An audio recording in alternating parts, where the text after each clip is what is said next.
తీసుకున్నావో ఆ వాటర్ 28 నుంచి 27, 26, 25, 24 so on up to 4 degrees centigrade that will not condense. ఎప్పుడైతే 4 degrees centigrade దగ్గర చిన్న చిన్న ఐస్ క్యూబ్ పార్టికల్స్ ఫామ్ అవ్వడం స్టార్ట్ అవుతాయో ఆ టెంపరేచర్ని ఇక్కడ మనం డ్యూ పాయింట్ టెంపరేచర్ అంటాం. ఓకే, మళ్ళీ రిపీట్ చేస్తున్నాను. సో 28 degrees centigrade దగ్గర మనం వాటర్ తీసుకున్నప్పుడు ఆ వాటర్ని మనం కూల్ చేస్తూ వచ్చినప్పుడు it's temperature is gradually decreased from 28, 27, 26, 25 and so on up to 4 degrees centigrade. దాంట్లో నీకు ఏ విధమైన ఐస్ పార్టికల్స్ ఫామ్ అయినట్టు కనిపించవు.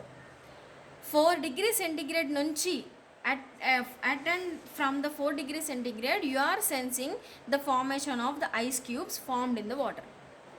So that phenomenon is known the temperature at which such phenomena takes place is known as dew point temperature. దాన్ని మనం dew point temperature అంటాం. I think hope you understand. So ఇక్కడ కూడా ఎయిర్ని మనం cooling మోడ్లోకి తీసుకువెళ్ళినప్పుడు మీరు ఎయిర్ కండిషనింగ్స్ కనుక మీరు చూసుంటే 16 ఆర్ మ్యాక్సిమం 12 degrees centigrade వరకు we can cool the room. So beyond 12 degrees centigrade దానికంటే తక్కువ టెంపరేచర్లో below 12 degrees centigrade you can't provide the cooling in the room because you people are using the water vapor in the air conditioning system in the household applications. So household applications లో air conditioning systems లో మనం water వేపర్నే వాడతామండి, వాటర్స్నే వాడతాం. Water particle వాడుతున్నాము అంటే 12 degrees 10 degrees centigrade కంటే తక్కువ టెంపరేచర్లో ఎయిర్ని మనం treat చేయలేము, ఎందుకంటే that will undergoes to the freezing problem. So freezing, fog, moist air నుంచి మళ్ళీ దాని నుంచి చిన్న చిన్న పార్టికల్స్ ఫ్రీజ్ అయిపోయి ఇలాంటి ప్రాబ్లమ్స్ అన్నీ వచ్చి లోపల ఉన్న ఇవాపరేటర్ని, కండెన్సర్ని, కంప్రెసర్ని ఇబ్బంది పెట్టే ఛాన్సెస్ ఉన్నాయి. అవన్నీ జరగకూడదు అంటే the process should be more than 10 degrees centigrade.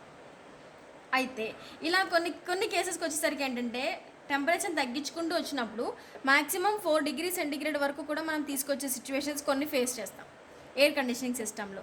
ఏదైతే ఇక్కడ నేను వాటర్ గురించి మాట్లాడుతున్నానో ఇలాంటి డ్యూ పాయింట్ టెంపరేచర్స్ ఎయిర్కి ఉంటాయి, వాటర్కి ఉంటుంది, సొల్యూషన్స్కి ఉంటాయి. సో ప్రతి సొల్యూషన్కి ఆ డ్యూ పాయింట్ టెంపరేచర్ అంటే ఏంటో తెలియాలంటే first you have to know about the dew point temperature.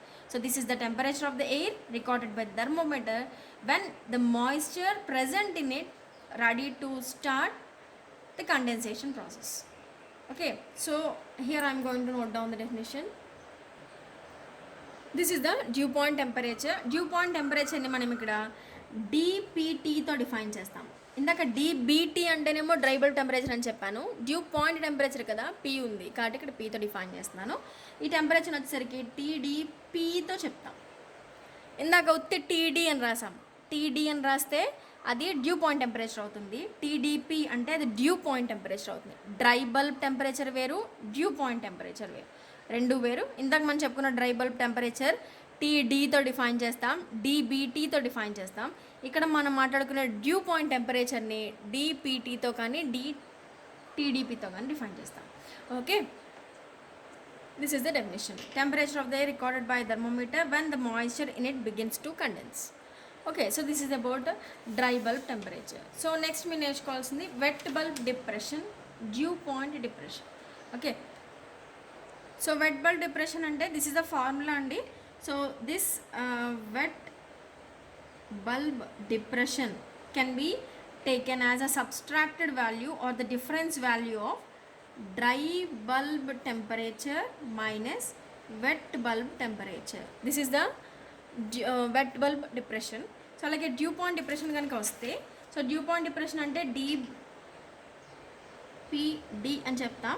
So దీ ఫార్ములాకి వచ్చేసరికి ఏంటంటే dry bulb temperature minus dew point temperature minus dew point temperature. Okay, so ఇక్కడ వరకు ఇవి ఫార్ములాస్. నెక్స్ట్ మీకు ఇంకో పాయింట్ తెలియాలి, you have to know about the, ఇందాక నేను చెప్పేసి వదిలేసాను మీకు, Dalton's law of partial pressure. మీకు జస్ట్ ఈ రిలేషన్ తెలిస్తే చాలండి. So Dalton's law of partial pressures. So Dalton's law of partial pressures ద్వారా మనకి తెలియాల్సిన ఫార్ములా ఏంటి అంటే atmospheric air pressure partial pressure will be barometric pressure that is equal to atmospheric pressure plus water vapor pressure.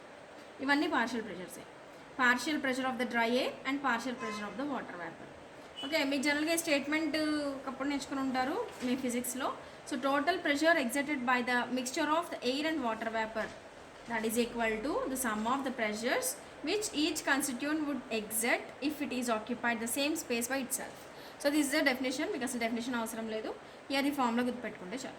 Okay, here we have learned about the psychrometry terms, and ఇంకొకసారికి ఇంకొక చిన్న formula ఉందండి, మీకు ఆ formula చెప్తాను. Enthalpy calculate చేయడానికి you have a formula, మీకు ఈ formula గుర్తుపెట్టుకుంటే చాలు. సో ఎంథాల్పీని మనం ఫార్ములా ఏ ఫార్ములా డిఫైన్ చేసుకుంటామంటే H is equal to 1.022. Okay, these are the two formulas to calculate the enthalpy. So ఎంథాల్పీని క్యాలిక్యులేట్ చేయడానికి మీరు ఇక్కడ అబ్జర్వ్ చేసి ఉంటే you are seeing the terms dry bulb temperature, humidity, HFG అంటే మన అందరికీ తెలుసు. So that is a latent heat at DP అంటే డ్యూ పాయింట్ టెంపరేచర్ దగ్గర తీసుకునే హెచ్ఎఫ్జీ వాల్యూ.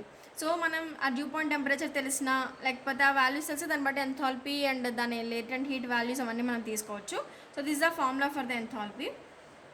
సో మనం మీ అందరూ ఈ ఫార్ములా చూస్తే కొంచెం కన్ఫ్యూజ్ అవుతారు, కాబట్టి ఇక్కడ ఈ టర్మ్ని ఒక స్టాండర్డ్ ఫార్ములాతో అప్రాక్సిమేటెడ్ వాల్యూస్ కోసం ఈ ఫార్ములాను కూడా తీసుకొచ్చారండి, రిలేషన్ తీసుకొచ్చారు. So this H is equal to 1.005 TD, so dry bulb temperature, and ఇది వచ్చేసరికి హ్యూమిడిటీ, ఇక్కడికి వచ్చేసరికి this is the dry bulb temperature. Dew point temperature తెలియని కేసెస్లో దీన్ని కొంచెం కాంప్లికేటెడ్గా వాల్యూస్ తీసుకోవాల్సిన కేసు ఉంటుంది, కాబట్టి అప్రాక్సిమేషన్ రిజల్ట్స్ కోసం you can use this formula also.